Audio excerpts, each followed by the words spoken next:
Okay, it's 11 o'clock, 11 p.m. So we need to start this lecture. Naomi,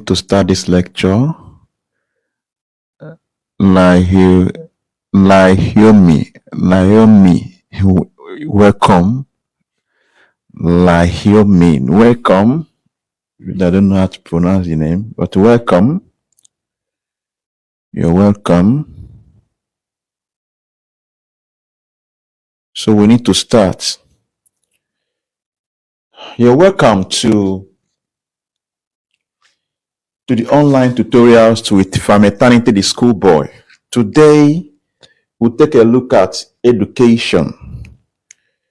Specifically, we look at historical foundations of education. Historical foundations of education. Edu 101. The course code is Edu 101.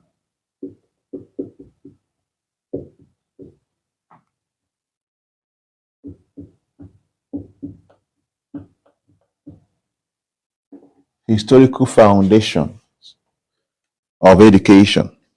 And the topic is Indigenous education in Nigeria.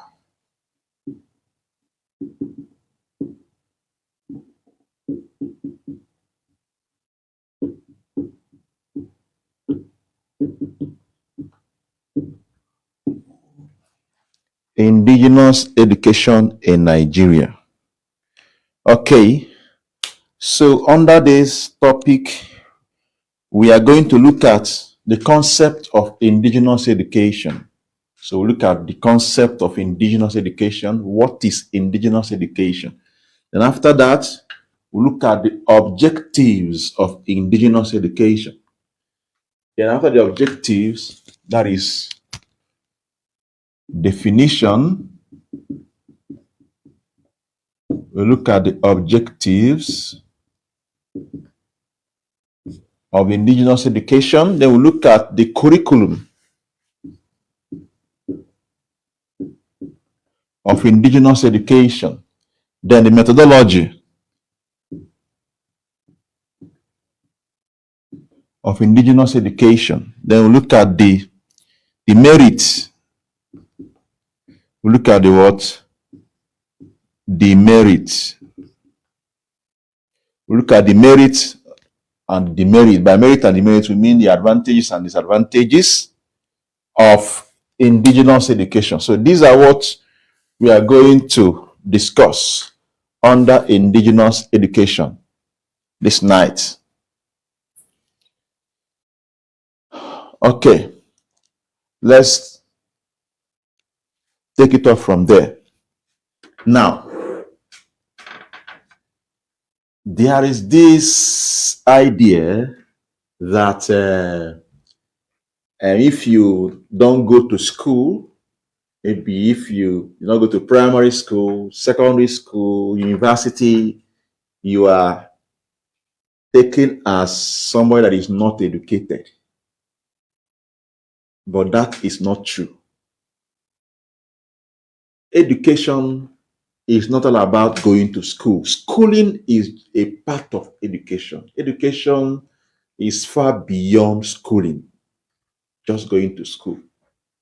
So being educated doesn't necessarily mean that you go to school, wear school uniform, go to school, go to primary 1, primary 2, no. So education is far, far above that. Schooling is just a part of education. Now, coming to indigenous education, before the coming of the Europeans, before the coming of Europeans with their Western type style education,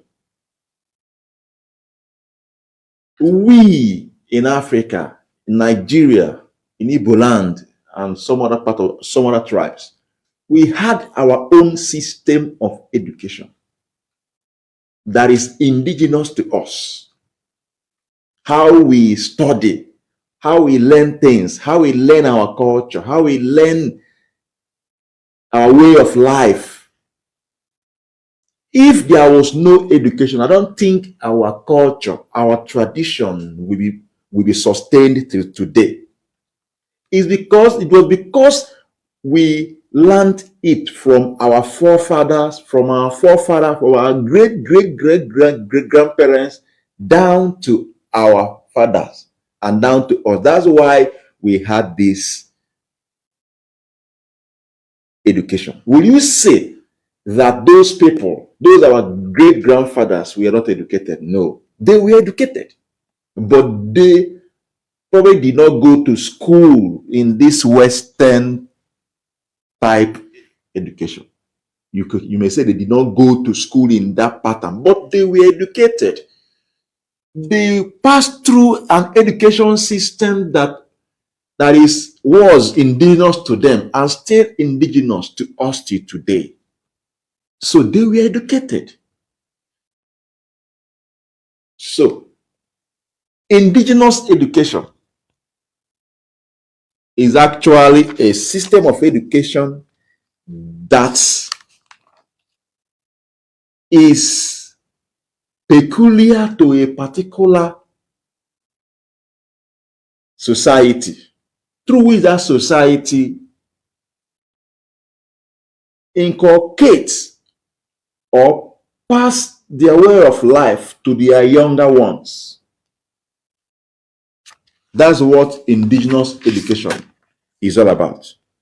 So actually, indigenous education can be defined as a process by which every society, through the adult members of the society, teaches their younger ones their life pattern, the life pattern of the society.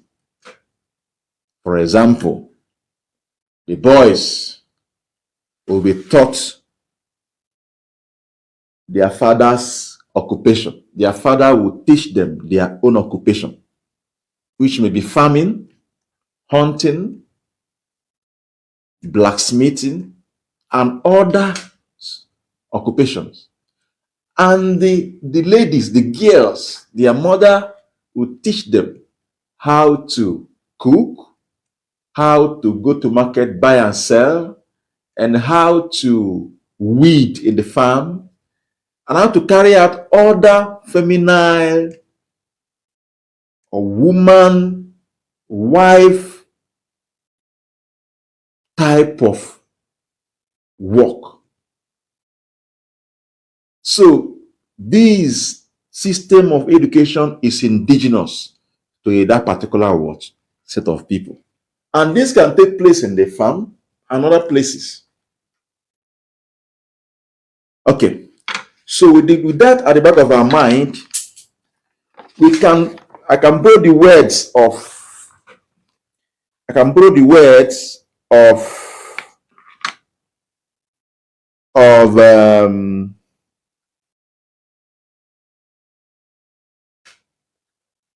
Professor Fafunwa, where he defined indigenous education as an aggregate of all the processes by which a child develops his abilities, attitudes, and other forms of behavior, which are of positive value to the society in which he lives.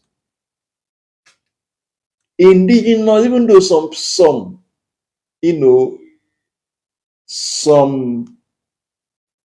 use the two words indigenous education and traditional education interchangeably. Traditional education and indigenous education. Traditional, indigenous, they are not really the same thing. Indigenous is peculiar to that people, is within them, it emanates from them. But something that is traditional today, that has become a tradition here, must have come from somewhere else. And gradually, over time, it becomes a tradition in a particular place. So that's the slight difference between traditional and indigenous, even though they are used interchangeably. So, because the Western world, when they came with their own type of education written down, Doing our forefathers, those things we are not written down. And there's no particular pattern through which they learn it. Some are learned just by just observing, not actually by intentional teaching, intentionally teaching it, just as we have in Western type of education. There's no written down on how this thing is done, the methodology through which this can be done. This is done this way, unlike their own. So they term our own system of education primitive education. But that doesn't mean that we had no education system before they came. Okay, so this is basically what indigenous education is all about, by way of definition. So without wasting time, let's go down to the objectives of indigenous education. Let's go to the objectives of indigenous education. So what are the objectives of the indigenous education? Now, of course, when you hear objective, the goal, we have aims and objectives. Aims talks about the goal, what you want to achieve. The objective talks about how you want to achieve it. The aim here is to pass our culture, our way of life from one generation to another generation, to teach them, to educate our younger ones the way we do things, so that when we die, the way we do things will not die with us. They will learn and continue that way we do our own thing in all ramification. But the objective is how we now achieve it, the means through which we now achieve that aim. So that's what we are looking at by what we mean by objectives. How we will now be able to pass those things to our younger ones so that they can continue when we are no more. So this will take us to what? The objective. That's what we mean by what? Objectives.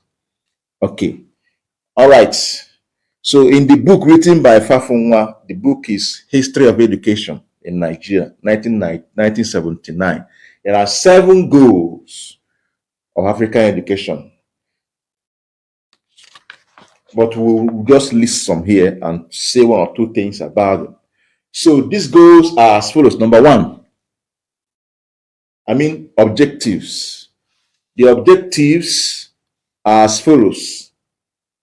The objectives is to develop the child's physical skills. Develop the child's what? Physical skills. So in developing the child's physical skills, through the development of physical skills, we teach the child how we do it. So develop what? The child's physical skills.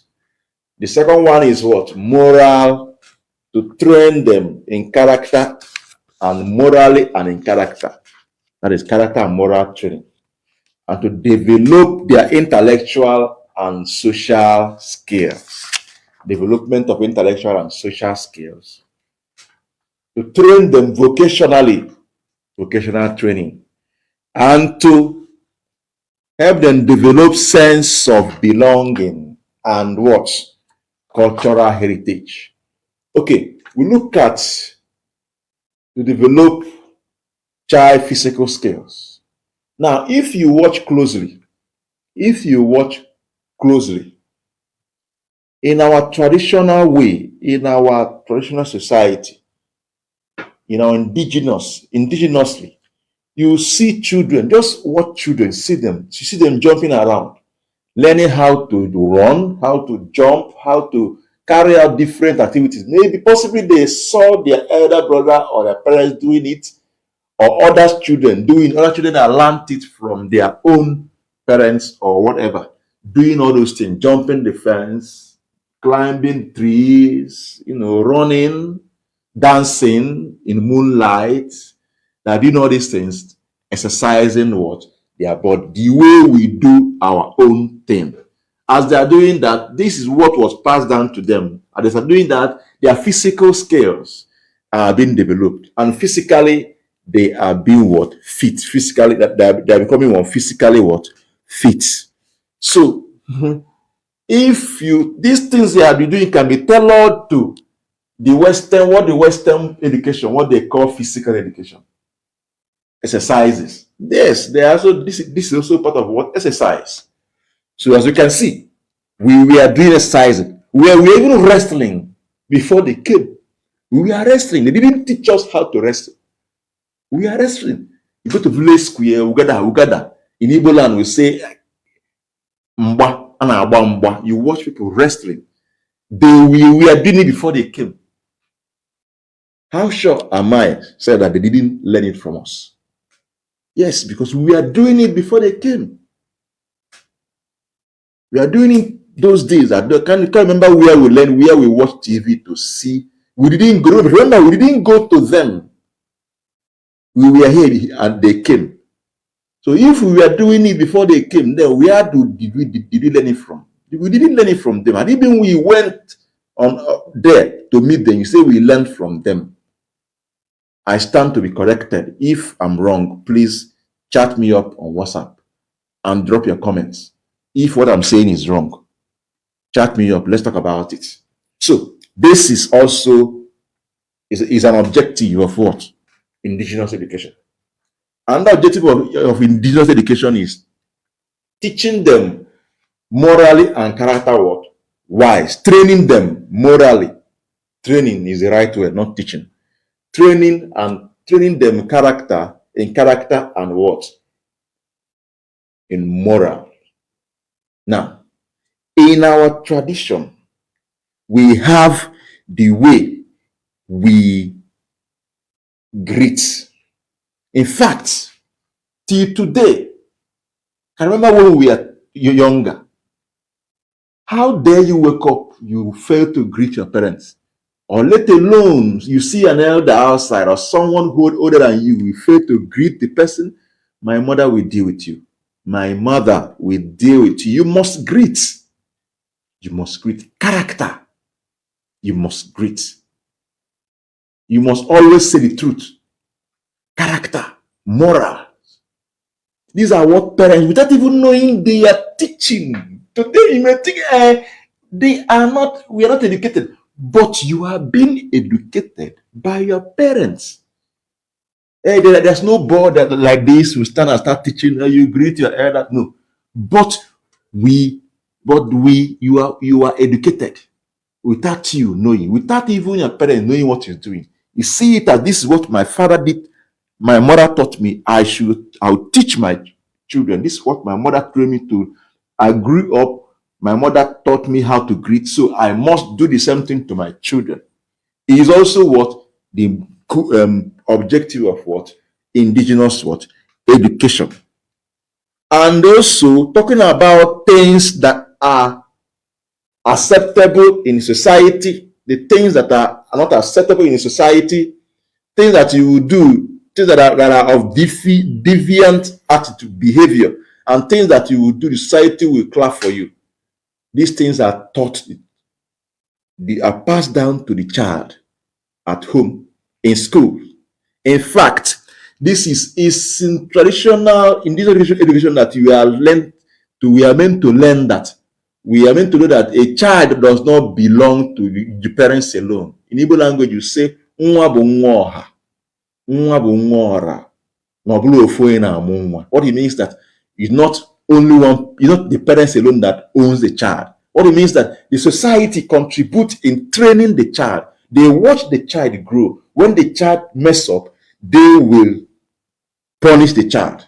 Even age grades, when you start misbehaving, they will punish you by maybe theft, adultery, fornication, and other vices. The society deemed what not conforming to the norms of the society, you will be punished. So this is also a way of training the child morally and what in character. So it's an objective of what indigenous education. It's an objective of indigenous education. You're welcome. Sunday, you're welcome. Solo Skin, you're welcome. Humble Promise, you're welcome. Please like this like this stream, share with your friends, invite them to join us.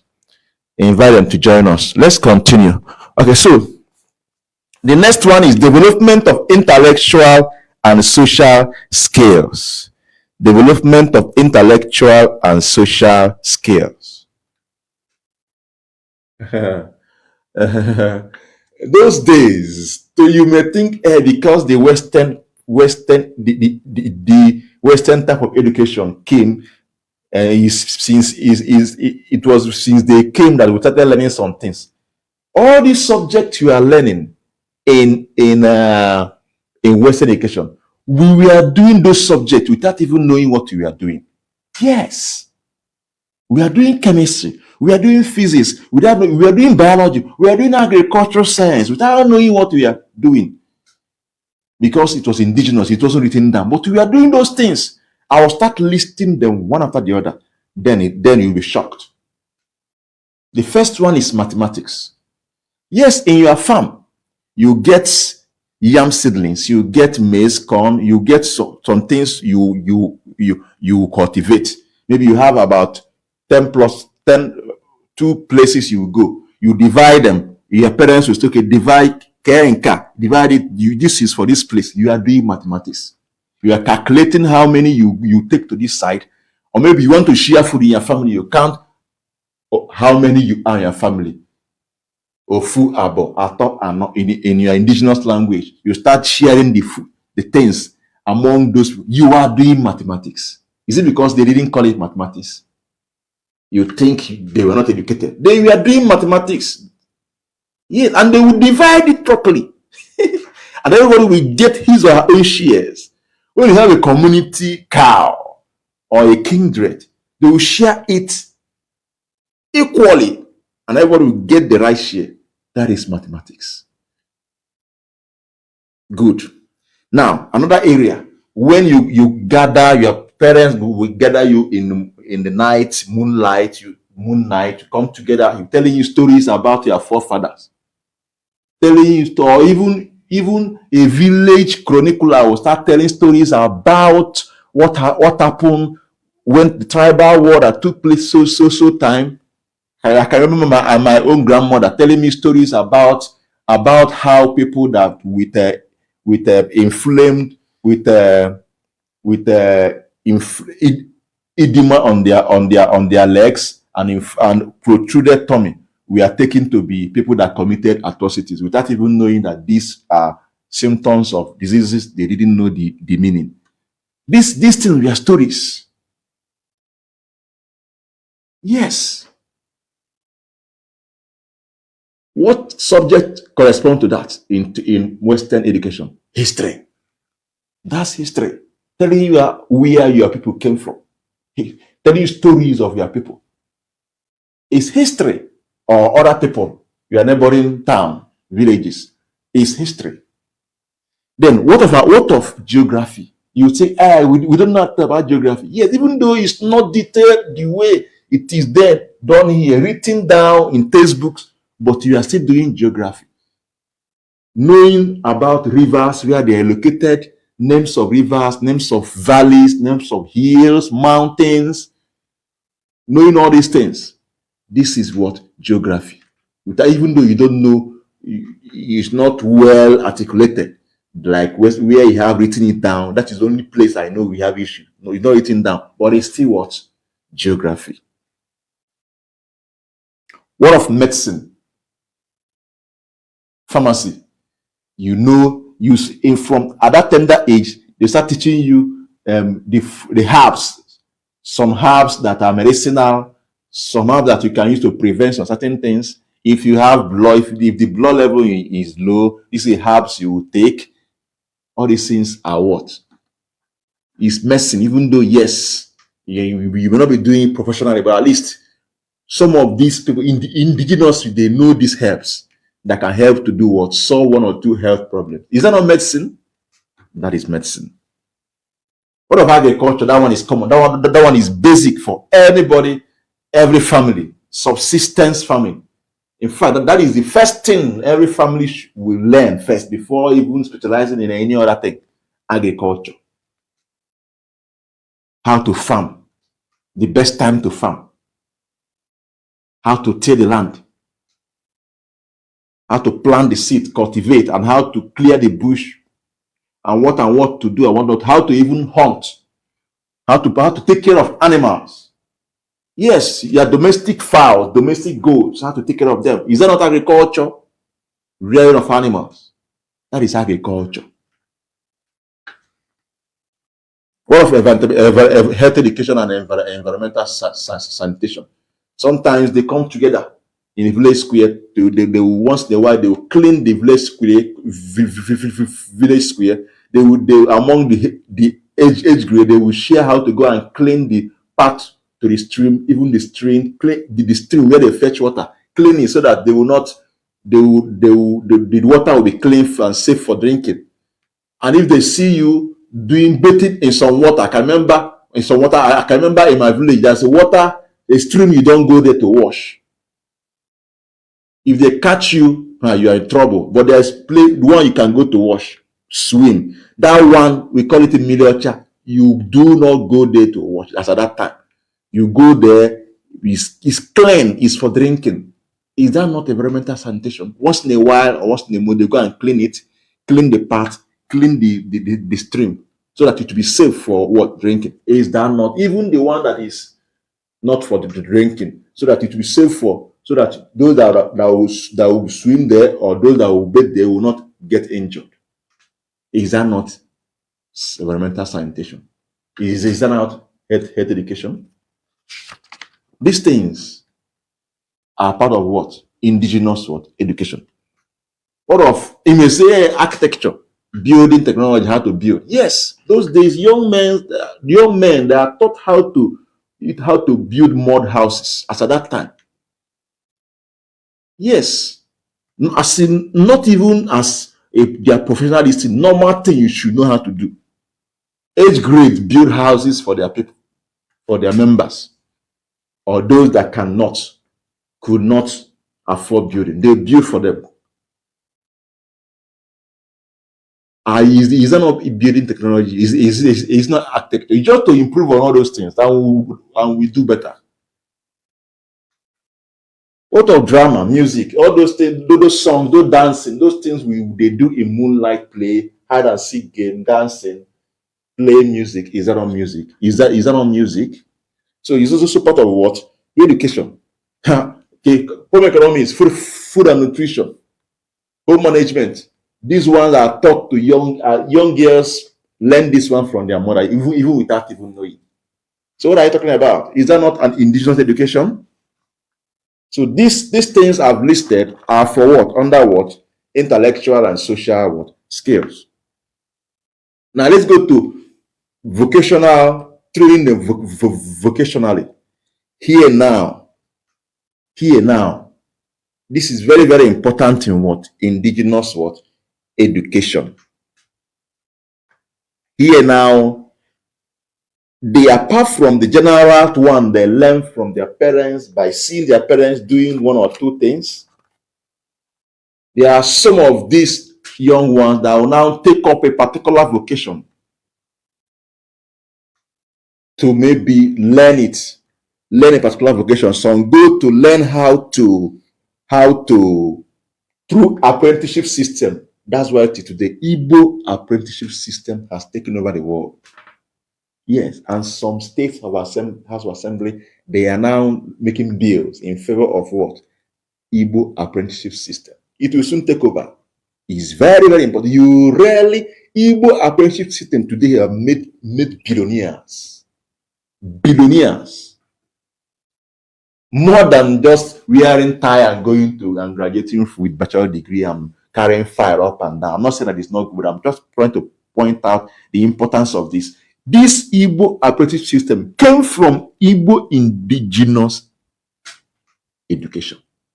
Igbo indigenous education gave birth to Igbo apprenticeship system. You don't talk about apprenticeship system without adding Igbo there. It originated from Igbo indigenous education. This is what the Igbo tribe has given to the world, and it's being studied in different universities today. Google it. You understand what I'm talking about?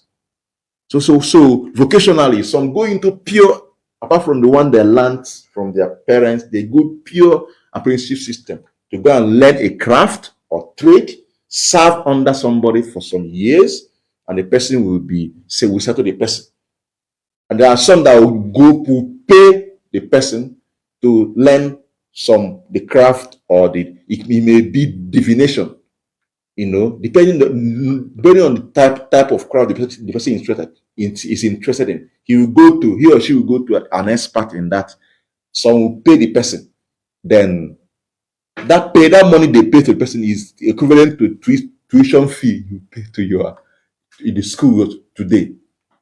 Yes. Why some will just serve the person for like 7 years, give the entire life to the person, serve the person both at home, in the shop, in the office, or shop. At the end, the person will settle him or her. But some will pay, maybe coming only to the shop and coming to the shop from their own house. They have no business with their domestic affair. They don't participate in that. They call it in muafia in Igbo language, muafia, muolo, to learn something. It's different from Igba boy. That's what you call it generally. That means serving the person. In serving the person, you don't pay the person you are serving. In a pay system, you just do everything for the person, help in both domestic affairs, and in fact, live with the person. The person will train you in all that aspect of life. Then after like 7 years, the person will now settle you. You have your own money. The contact of your master, you now use it to do what? Develop your own. That system has made billionaires, and that's why it is studied extensively in this present world. So that's what vocational training, the vocational part of what indigenous objective of the indigenous education. Then another objective is to develop their sense of belonging and cultural heritage. Of course, as a child, you will be taught to know how that you are part and parcel of this community. Yes, and you have that sense of belonging, that you belong to this place. You attend, your parents will ensure that you join others in different activities. Burial, or maybe burial of a relative, we call it, come, let's go to the burial of so person, so that you know that we are one. Burial of your cousin. Like yesterday, I just came from the burial of one of my relatives. It's because of that sense of the homogeneous community that made me to travel all the way down to that place to attend the burial. By next month, I'll attend another one now. If I wasn't taught from childhood that this is what you should do, I wouldn't go. I would say it doesn't concern me. Some say we contribute money, buy things, and send to the family just to show them that we are with you. We learn this from indigenous education. Solidarity, being with, showing love. In Igbo language, we say that gidi bugwes, that if that is coming together and be with somebody, showing love, keep the person moving, and keeps us moving, going as one family. So this is different ceremonies, coronation, funeral. I've mentioned that even naming ceremonies, we go, all these things, we learn from there. We learn how things are done. It's when you have been exposed to these different ceremonies, you know how they are done. You learn how these things were being done before they gave birth to your father, because you go to all these things. If not, you wouldn't learn all these things. So this is also part of developing that sense of belonging and cultural heritage. Now, we are done with the objectives. Let's go over to the curriculum. The curriculum of indigenous education. The curriculum of indigenous education. Speed Rock, you are welcome. Thank you for liking the live. Please share, invite your friends to join. We are discussing indigenous education. The course title is Historical The course title is Historical Foundations of Education, and the course code is Edu 101. Education is an interesting discipline. You have a lot to learn from here. You have a lot to learn. Okay, let's continue. So we move over to the curriculum. What is curriculum? Yes, we know curriculum. Yeah, curriculum, we know. In the Western education, it encompasses in block what is meant, what the plan. It has the plan, the entire plan of what is meant to be, to inculcate or what they want a particular people to learn at a particular point in time. Make up the curriculum of the education. So the type of curriculum determine on the what education, or what type of education, what you want to teach the people, what you want the people to learn, or a particular group of people to learn. When this will now inform how the curriculum will be before we start breaking it down to different subjects. Now, the same way, now if you bring curriculum into indigenous education, curriculum is nothing but curriculum in indigenous education is just in entirety, in totality, what is society prepared and what the young ones to learn about the society. That's all. That's what the curriculum in indigenous education is all about. So with that at the back of our mind, we'll go straight to the curriculum of what? Indigenous education. The following are identified as what? The curriculum of indigenous education. Here we have the moral and character curriculum. We have social curriculum. We have vocational curriculum. We also have health education curriculum. Just a repetition of what I said before. It's simple. Just a repetition of what I said before. Moral and character what? Curriculum. Here now, as I told you before, I have already explained this. The parents will now tell the children, make known, the parents and the society and the other adults in society as the child is growing up, we expose the child to, or let the child know things that are considered to be taboo and things that are considered to be abomination, or things that are not acceptable, or things that are acceptable in the world society. Greetings and titles of each elder, and how to greet each elder based on his or her own title and status. So, and things that you do, you will punish, and things that you will do, you will clap for.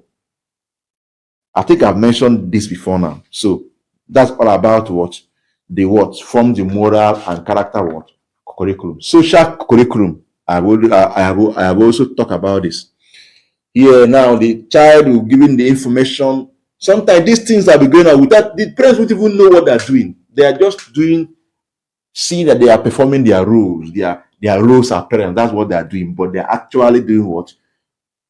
Exposing the children to the curriculum. So things like maybe social curriculum talks about the tradition of the community, the origin of the community, and the other things, the things that are ceremonies in the society, rivers in the society, mountains, and the other things in the society, and all kinds of things that the child should learn from, and other activities that are social in nature, the child should learn from. And these things are observed. The child is observing them, participating in this thing. When it is time, the child will, when the child is up to the age to participate in any of them, the young one will participate. But there are some that the young one will not participate. So this informs the social curriculum.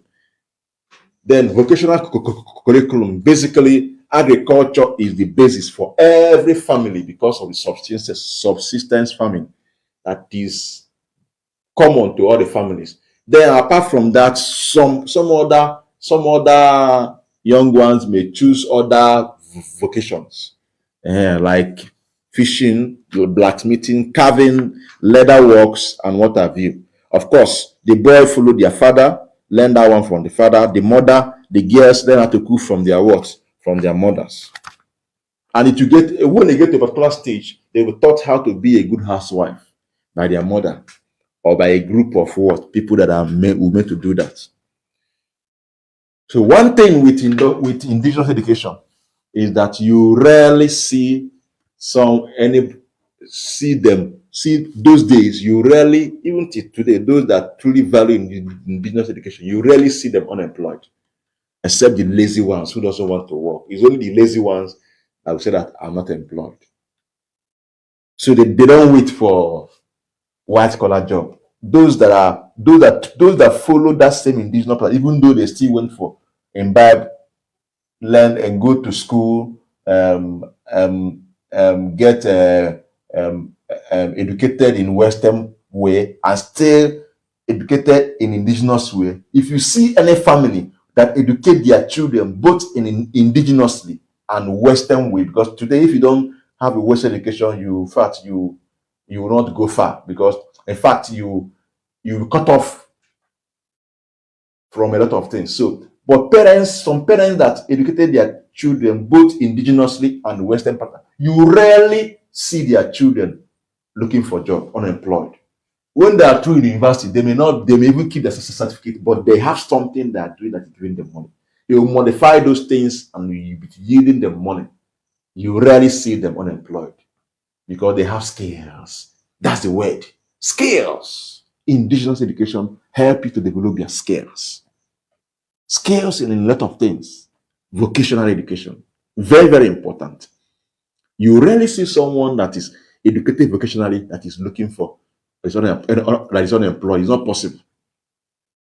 So that is what the indigenous education has given us. Today they do vocational education as a course, but these things came from indigenous education. Let's continue. So next one is health education curriculum. Of course, they were taught that the back of this tree can be used to take care of this. Back of this tree can take care of malaria. You use this to, even though yes, they are not specially going into, they're not herbalists, but they learn some of these things in the health education curriculum. They know which antidote can be using when one takes a particular poison or poisonous thing, that the back of tree, which tree we can be used to treat malaria if you get the extracts. These are what they learn. And other activities that are geared towards promoting what? Health. So these are the curriculum of what? Indigenous education. So let's go over to the next one. The next one is what? Methodology. The methods of this acquiring this indigenous education. We have the informal method approach and the formal approach. The informal approach is normal thing they do without even knowing. Is observed, is not taught, is caught. It's not taught. Is what? Caught. It's not what? Taught. Is what? Caught. So they observe their parents doing it at home. They observe, the girls observe their mothers doing it. The boys observe their father doing it. They learn without even knowing.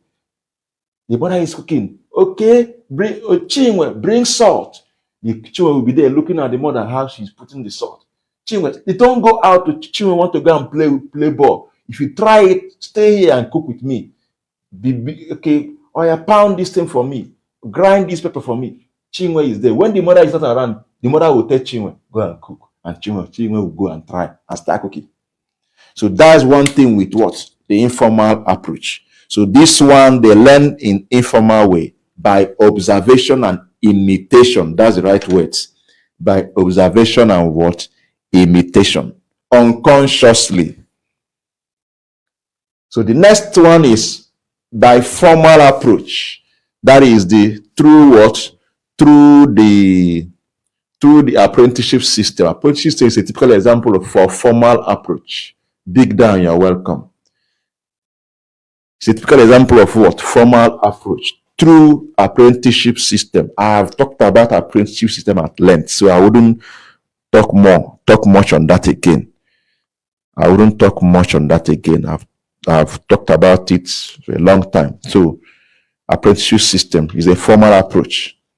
So we have two, informal and formal way, apprenticeship system and the informal way.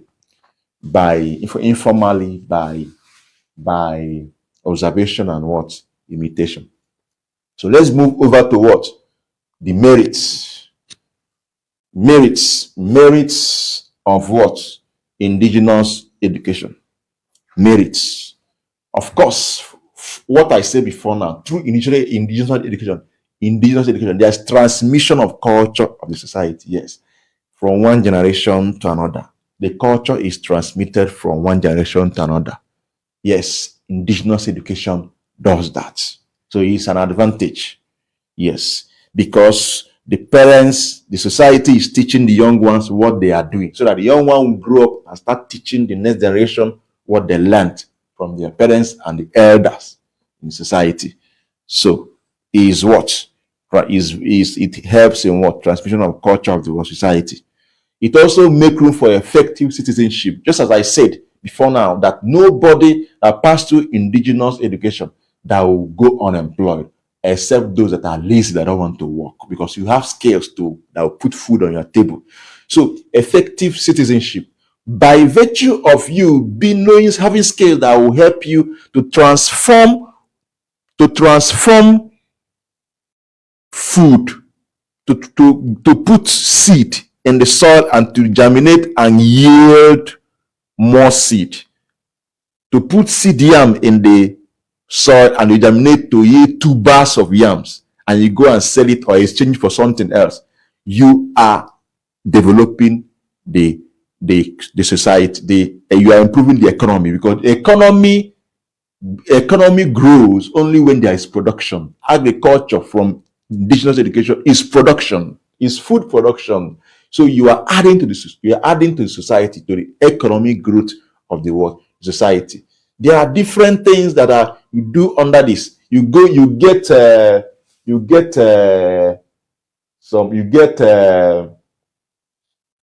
some part of plant, use it to make mats. You are adding to we are producing, after making the mat, you sell it.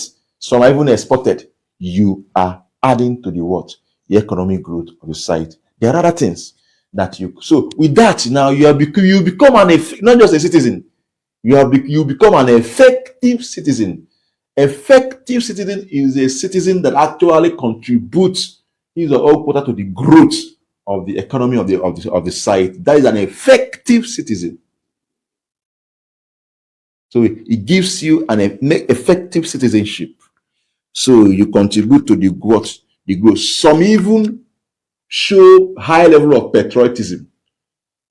Yes, because it's from the indigenous education that you learn how to love your country, love your village, love your people, that you can even sacrifice your own life to protect your own people. If your parents didn't teach you what it means to love the society, I don't think there will be such sacrifice. So it helps to be what? Effective citizen. Then what are the disadvantages? One of the disadvantages of this that make them, the Westerners, to give us that name, our education, that name, primitive education, as if we are playing, we are not doing anything. And that had made even our people, oh God, our own people, they left our indigenous education and went to Western education. It's good though, but you don't abandon your own. In that Western education, you see them after graduation, they have no skill. They can't even pound fufu. Are you aware that some people today, some graduates, pound this fufu, wrap it well, package it well, and sell, and are making money? Some graduates go to farm, get cassava, cultivate cassava, uproot it, process it as gari, package it, well packaged, and they are making money from it. Graduate, I've seen a lot of them, girls. They learn this skill from indigenous education. It's not Western education that taught them that. It's indigenous education. They have skills. Yes, they have certificate, but whenever white collar job come, they will go. Some don't want to be again. Some develop that line and build themselves there.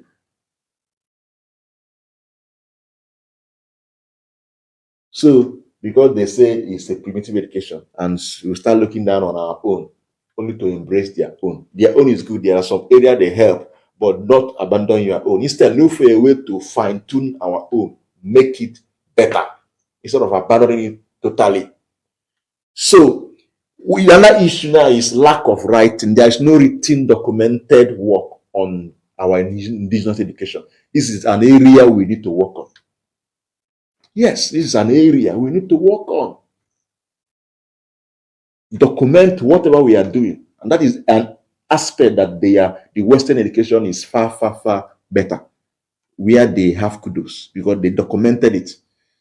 Our DBS, herbalists, strong men, strong herbalists that discover some of these herbal plants, because they did not put it in writing, the steps they took and how they were able to extract those ingredients. When they die, everything they will die with that discoveries. Oh, what unfortunate. But the Westerners, they put it in writing and start publishing it as what? Papers, which we read today. Papers in journals, which we read. And from there, you can learn how to now process that particular thing and try it in our part of the world scientifically. Kudos to Western education in that regard. We need to work on that too. Yes. So these are limitations of what? Indigenous education. Lack of writing. And this is why they call us our own education to be what? Call our own education primitive education, because we have no writing. Our research work, we kept it to ourselves, and when they die, they'll die with it. And when they die, they'll do what? They'll die with it. When Z, you're welcome. So it's a limitation. Another one is limited scope. There is limited, the scope is very, very narrow. Why is it narrow? Yes, let me use agriculture. Most of our agricultural work here are done just to satisfy our immediate need, not projecting to. Anyway, these days we export anyway, but we should target a large scale where we can. When we are done, we export.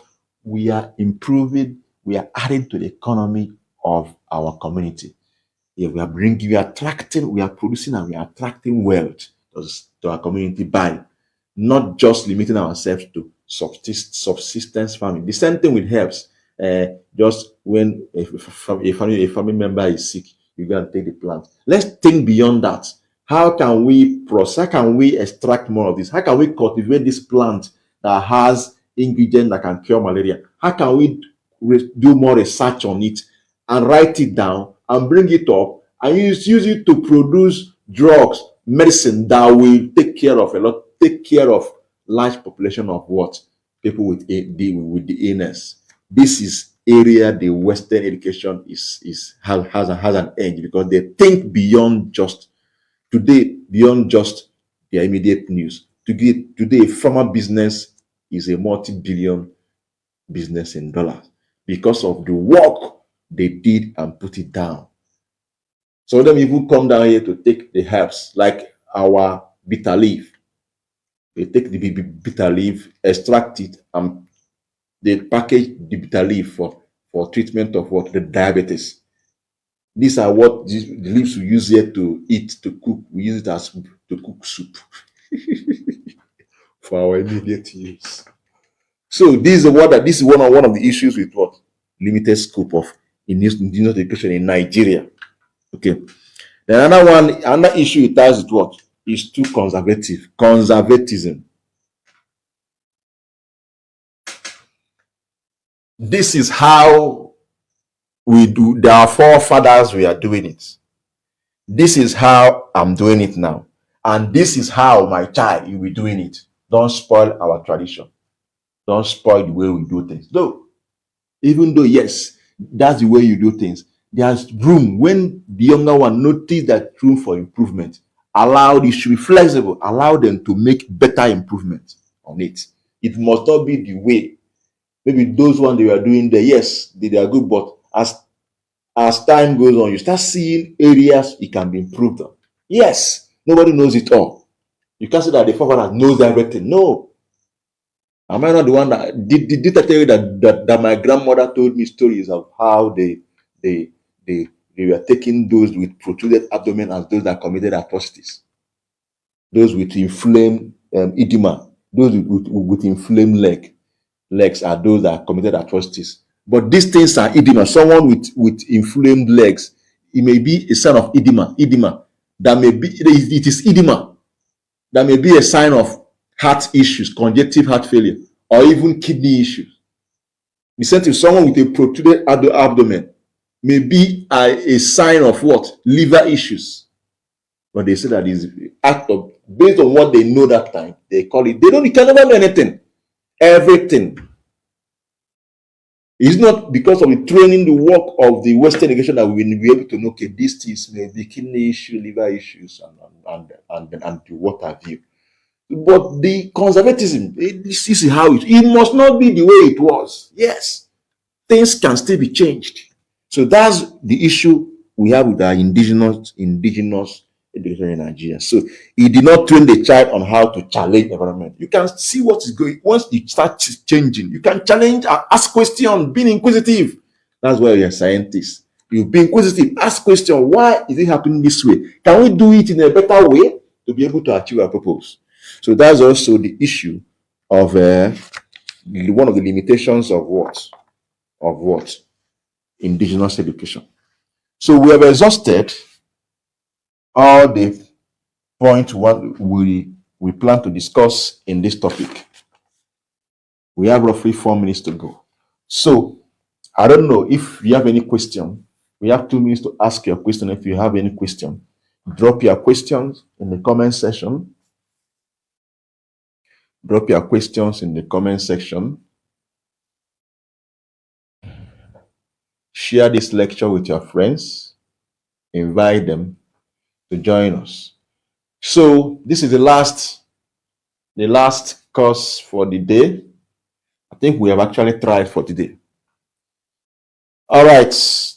At this junction, I'll say good night to you. Please, for our full lecture, please watch these full lectures on my YouTube channel. The YouTube name is Eternity, the Schoolboy. Just subscribe to the YouTube channel, because this what happens here and on TikTok is just live streaming.